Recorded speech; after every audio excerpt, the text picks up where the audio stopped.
let's go over like what like the little bit of the origin story of Dezmond. Like, how'd you get here? How'd you get into music? What's your story? Okay, so I've been into music for a little while. Like I'm a very introverted individual, right? Like I'm not a party person. I'm not really somebody you'll see out and about on a constant basis. That's more so my man Nehemiah's job over there. You feel me? All he's supposed to be doing. He's supposed to be the extrovert for me. You feel For me? sure. But yeah, no, I've always been a kind of quiet, introverted individual. But one thing I've always been really good at is just kind of writing and articulating myself through words. For sure. But I never really liked to speak.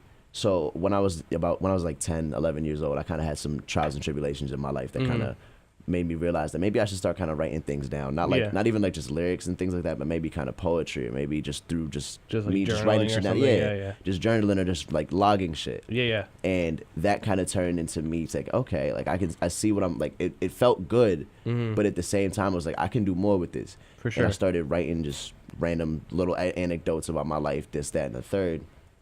And then when I was like 13, 14, I started ghostwriting because I started realizing that I would show people these like little mini like 4, 8 bar little things that I would write. They'd be like, yo, that's kind of wild. I'm like, oh, well, you think I could be good at it? They're like, yeah. So I was like, okay, let me see what I can do with it. And I started ghostwriting when I was around 13, 14, and I got put on by a couple of other artists just as a ghostwriter. And they were like, oh, yeah, nah, most definitely. If you're really willing to push this for yourself, it's really something that I think you should invest in. And it took me a little while to kind of gain that confidence to be like, you know what, this is something I want to do for myself and really just want to make music and find that like different definition for myself of being an artist. And that was primarily and this is like just fast forward from like 13 to like 18, 19. For sure. And this is, that's mainly in part to this dude who's an old member of Visionary Music Group. Okay, Logic. word. Shout out to Sylvan LaCue now, or when he was on Visionary, it was Yes I Am Quest. But I had a conversation with him, and I showed him just like a few of my bars and stuff. And he was like, yo, like, you could really like kind of do this if you really, really wanted to put the time into it. Yeah. And at the time, and still like to like right now, that's like a mentor, like an idol to me. For so sure. like, to hear him kind of say that was like I can do this. You feel me? Yeah. And that's when I started really taking the music a bit more seriously and like being like, okay, let me actually work to find like some good people to keep around me and to like push me to be a better artist and like a better person as well. We were at this coffee shop, and like it was mad random because like because at the time I transferred from St. John's University. Shout out everybody at St. John's. Shout out Wyatt Woodbury, that's my nigga. But we were out there. Yeah. And like he just said something on Twitter, and he was like, yeah, if anybody wants to meet me, just like hit me up, and I'll see if we can do it. And I was like, bet. I just kind of like I was like, yo, I'm already in New York. I can kind of just take a train and see what's popping. And that was the first time you met him? Yeah. And he was like, oh, bet. I was like, oh shit, okay. And this was like 2:30 in the afternoon, so I take a train. I got like the flyers fit on. I got like 2 of my homies with me. I'm like, all right, bet. So we pull up. Like, come correct. Yeah, like I had to come correct. I had my best bars with me. Him. You feel me? I had everything. Yeah, I was, trust me. But I pull up and we're at this coffee shop, and it's like 2:30 in the afternoon, right? And we're talking for, I kid you not, I want to say a smooth 6 to 7 hours. Damn. Just standing up in this coffee shop, just talking about from music to just life shit and things like that, and like the inspiration for at the time his album which was called Far From Familiar. And he played me some of the songs off of that, and I was like, this is crazy. And I was like, yeah, like I kind of like I've been thinking about making music and being serious with it. And I was wondering if I could get some of your opinion on some of my lyrics. Yeah. And so I showed him lyrics to this song, and it was called The Third Commandment, but it never came out. It was just like a random song that I dropped that I had at the time. And I showed it to him, and he was like he's like, and you're not taking it seriously? And I was like, yeah. Yeah, this is just me. You feel me? Yeah. And he was like, bro, like, your lyricism is like, it's up there.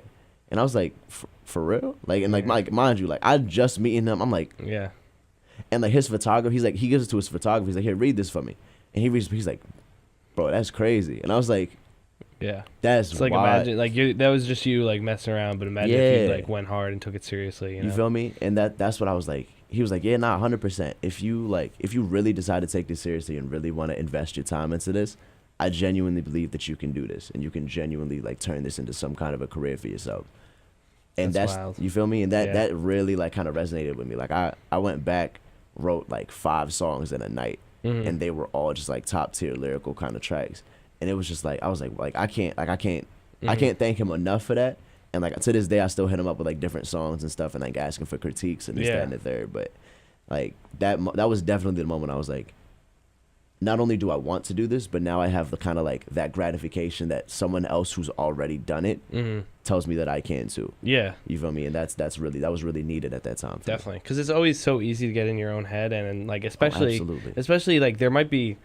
It's funny because there might be like 100 people that say, "Oh, you're whack," blah blah blah. But if the right person said, like one, like it's more important that one person that like in your mind has credibility, or in your mind like you have respect for, says like you can do this. Then it's like, who cares what these other 50 people said? Exactly, and that's the dope part about it. It's like I could have 100,000 random ass people tell me, "Yo, Dez, your shit is trash, man."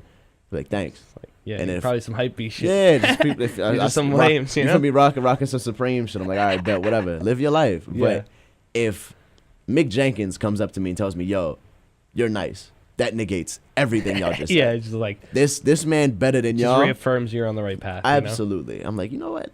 I can still keep this going. And now I got like a good circle of people around me who really believe in the things that I can do and the artistry that I'm trying to push forward. And that's just making it a lot easier and like kind of taking the weight off my shoulders. So shout out to everybody out like that. So I love that story because I think in today's music industry it's looked at very cutthroat, very like people trying to take advantage of you. But the people that are in it and really love it, the fact that he was just like, "Yo, come meet me," offer, and like you can connect with anyone nowadays around the world through social media, and like there are people that like him, and I just think of like seeing everyone doing interviews and talking about how much ASAP Yams like just like was down to help them out and just like put people on, and it's like I'd love to get to that level where I'm able to help people out and like just for the love of the culture.